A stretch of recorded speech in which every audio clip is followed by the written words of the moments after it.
पानाच्या क्वालिटीचं दुसरं नाव म्हणजेच राजदरबार.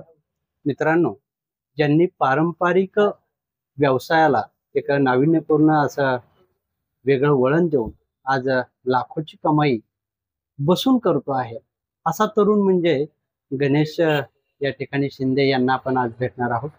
खरं तर गणेश शिंदे जो तरुण ₹100 कमाईसाठी तासोनतास उभा राहत होता, मात्र तो आज लाखोंची कमाई बसून करत आहे. तो कशा पद्धतीने कमाई करतो आहे हे आपण त्यांच्याकडूनच जाणून घेणार आहोत. खरं तर पानाला चुना लावण्याचं हे काम जे आहे तो करत असताना तो दुसऱ्याचा स्वाद कशा पद्धतीनं गोड होईल या पद्धतीनं हे काम करत आहे. आणि असा तरुण जो तरुण येणाऱ्या कालखंडामध्ये अनेक तरुणांना एक वेगळ्या पद्धतीचा व्यवसाय आणि त्याची जी दिशा आहे ती दिशा देणार आहे, अशा तरुणांना आज आपण भेटणार आहोत. नमस्कार गणेशजी शिंदे सर. नमस्कार. तुम्ही खरं तर मी तुमचा प्रवास पाहिलेला आहे, परंतु हा प्रवास जो आज मी तुम्हाला विचारणार आहे हा प्रवास आमच्या प्रेक्षकांसाठी आहे. खरं तर तुम्ही या व्यवसायाची जी काही सुरुवात आहे ती सुरुवात कशा पद्धतीने केली? अशा पद्धतीने केली की मी पुण्याला गेलो पहिले. हा. पुण्याला गेल्यानंतर ISAS अकॅडमी जॉईन केली हेअर सलूनच्या ह्याच्यामध्ये, युनिसेक्स दोन्ही पण लेडीज जेंट्स. हो. तर तिथून 2 वर्ष काढले पुण्यामध्ये. शिक्षण घेतलं 6 महिने आणि त्याच्यानंतर 2 वर्ष जॉब केला. जॉब केल्यानंतर बीडला आलो. बीडला आलो.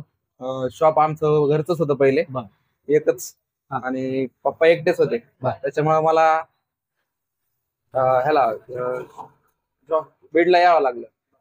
आणि त्याच्यातून मी जास्त कमवत नव्हतो. जास्त कर्ज खूप होतं घरावर. आमचं घरचं कर्ज होतं आणि देणं खूप होतं लोकांचं.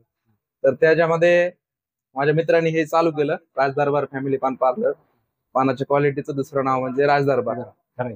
आज बीड जिल्ह्यामध्ये आज पान दरबार किंवा राजदरबार जे आहे पानाच्या माध्यमातून गाजतंय, याच्या पाठीमागं कोणतं नेमकं शिक्षण घेतलेलं आहे का? किंवा ज्याला आपण म्हणतो की एखादा नवीन व्यवसाय चालू करायचा म्हटलं की त्याच्या अगोदर पार्श्वभूमी जाणून घेतो, आणि पार्श्वभूमी जाणून घेत असताना सुद्धा तुम्हाला याच्यामधल्या बारीक सारीक गोष्टी शिकाव्या लागतात. तर मग ह्या कशा पद्धतीने तुम्ही शिकलात? माझा मित्र आहे तो पुण्याला गेला, त्याचं शिक्षण घेतलं. शिक्षण घेतल्यानंतर मग त्याची काही फीस वेगळी द्यावी लागली होती? त्याची फीस द्यावं लागली. किती? 1 लाख रुपये फीस द्यावं लागली. त्याच्यामध्ये पावडर आणि ते सगळं ह्याचं सामान दिलं आपल्याला, पानाचं सगळं. आणि 1 महिन्यात शिकून बीडला चालू केलं आम्ही हळूहळू. म्हणजे चालू केल्याच्या नंतर काही समस्या वगैरे तुम्हाला अशा जाणवल्या का? म्हणजे तुम्ही शिकून आलात खरं तर पानाला चुना लावण्याचं हे जे काही काम आहे, परंतु हा चुना लावत असताना सुद्धा तुम्ही वेगळ्या पद्धतीचं वेगवेगळे पान जे आहेत, फक्त सुपारी कात वगैरे नाही किंवा चुना वगैरे नाही, तर वेगवेगळ्या पद्धतीचे पानं तुम्ही आज बनवून देतात. आणि विशेष म्हणजे पानाच्या क्वालिटीच्या माध्यमातून फॅमिली दरबार म्हणजे फॅमिली पानं सुद्धा तुम्ही इथं देतात. मग त्याच्यामध्ये कोणत्या कोणत्या व्हरायटी आहेत? समजा त्याच्यामध्ये आपल्याकडे स्पेशल मसाला पान आहे, रेग्युलर मसाला पान आहे, स्पेशल दरबार पान आहे. आपलं जे नावाने ब्रँड चालू केलेलं आहे त्याचं एक स्पेशल बनवलेलं आहे पान. आणि रामपेरी, ब्लॅक करंट, चॉकलेट पान आहे, मलाई कुल्फी, पिस्ता, बटरस्कॉच, अशा प्रकारे पान आहेत. म्हणजे मला हे जी काही नावं आहेत हे नाव मी आईस्क्रीमच्या माध्यमातून अगोदर ऐकले होते, परंतु ते नाव मी प्रथमच या पानाच्या माध्यमातून ऐकतात. मी असंही पाहिलंय काही गिराईकही येतात आणि वेगवेगळ्या क्वालिटीचे पाने मागतात. त्यावेळेस तुम्ही एखादा गिराईक आलंय आणि त्याला ते आवडलं नाही, असं कधी झालंय का तुमच्या ह्याच्यामध्ये? नाही, असं कधीच झालं नाही. म्हणजे तुम्ही ग्राहकाची चव जी आहे ती स्वतः ओळखलेली आहे. आणि ती ओळखल्यामुळं आज ती पानाच्या माध्यमातून जी चव आहे ती तुम्ही पानावर टाकतात आणि ग्राहकाला देतात, आणि ग्राहक या ठिकाणी स्वाद घेत बाहेर पडतो असताना आम्हाला दिसतो आहे. परंतु याच्यामध्ये पानांची किंमत जी आहे ती आज कशा पद्धतीची आहे? पानाची किंमत म्हणजे तुम्ही पान बनवत असताना म्हणजे 20 रुपयापासून ते किती रुपयापर्यंत, किंवा 10 रुपयापासून ते किती रुपयापर्यंत? 15 रुपयापासून ते आपल्याकडे 40 रुपयापर्यंत पान आहे. बस म्हणजे ग्राहक जशा पद्धतीने त्या पद्धतीची मागणी केल्याच्या नंतर तुम्ही ते बनवून देता. बनवून देत असताना अगोदरच बनवून ठेवता की ते तुम्हाला ग्राहकाच्या पसंतीनुसार ते तुम्ही बनवून देता? ग्राहकांनी सांगितलं बनवायचं तर हा. आपण बनवून पण देतो आणि आपल्याकडे रेडी पण असतं. रेडी पण असतं म्हणजे तशा पद्धतीची सुविधा पण तुमच्याकडे होय. आहे. बरं, मला एक दुसरा एक प्रश्न तुम्हाला विचारून घ्यायचा आहे की तुमचं शिक्षण कसं झालेलं आहे, म्हणजे तुमचा जो पहिला जो प्रवास आहे तो कशा पद्धतीचा राहिलेला आहे? शिक्षण 10वीला मला 55% होते. हा. तर माझं शिक्षणात जास्त काही हे नव्हतं. बर. जास्त डोकं नव्हतं. हा. तर नंतर कॉलेजला ऍडमिशन घेतलं. हा. केस केला. हा. 11वी झाली. 12वीला तिथं 2 ते 3 वेळेस मी फेल गेलो. बर. तर परंतु तिथून ऍडमिशन काढलं. व्यवसायाच्या माध्यमातून तुम्ही आज पास झालात. खरं तर हे खूप महत्वाचं आहे. प्रत्येक गोष्ट ही तुम्हाला तुमच्या पास किंवा नापासवर ठरत नाही. तुम्ही कशा पद्धतीनं पुढे जाता याला खूप महत्व आहे. तुम्ही तुमच्या शैक्षणिक जीवनामध्ये नापास झाला असला तरी मात्र उद्योगाच्या माध्यमातून तुम्ही पास झाला. त्याचं कारण आज सांगतो. कारण तुम्ही पानांच्या माध्यमातून हा बसून व्यवसाय करू शकता. तुम्हाला मला माहिती आहे की तुम्ही ज्यावेळेस सलूनचा व्यवसाय करत होता त्यावेळेस तुम्हाला तासून तास उभा राहावं लागत होतं. आणि परंतु इथं मात्र तुम्ही बसून हा व्यवसाय करतात आणि बसून व्यवसाय करत असताना आज लाखोंची कमाई करत असताना मला असं वाटतं की ही लाखोंची कमाई आहे. आहे म्हणजे बघा तुम्ही आज तुम्ही 100 रुपयासाठी झगडत असताना आज तुम्ही लाखो रुपयापर्यंत हा व्यवसाय घेऊन गेलेला आहे.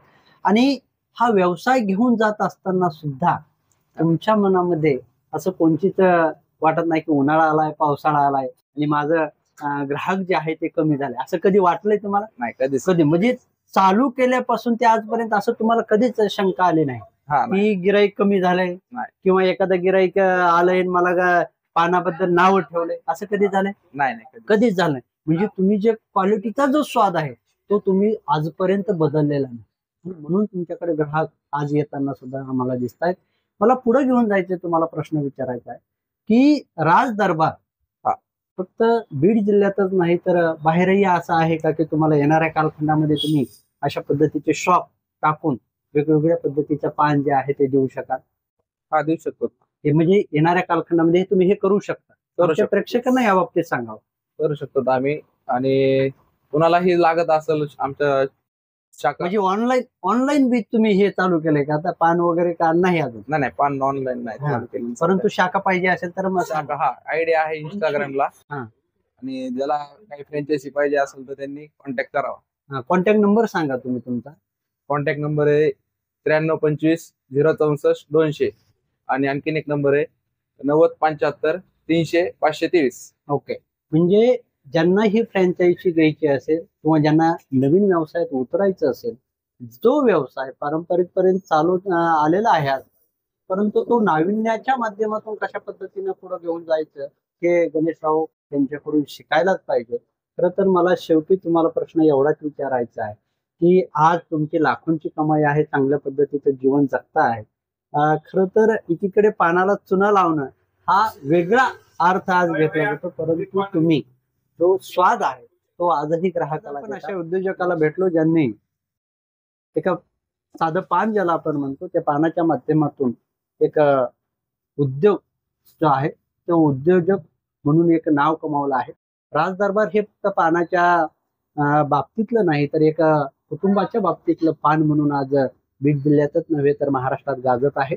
अशाच काही माध्यमातून ज्यांना प्रवास हिरो टू हिरो म्हणजे वादळातून वाट काढत शिखरापर्यंत पोहोचल्याचा हा जो काही प्रवास आहे तो आज आपण पाहिला. अशाच व्हिडिओच्या माध्यमातून अनेक तरुणांना आपण या ठिकाणी भेटणार आहोत. तोपर्यंत आपल्याला जर ही माहिती आणि ही मुलाखत आवडत असल्यास नक्कीच लाईक आणि कमेंट करून चॅनल सबस्क्राईब करायला विसरू नका. तोपर्यंत धन्यवाद.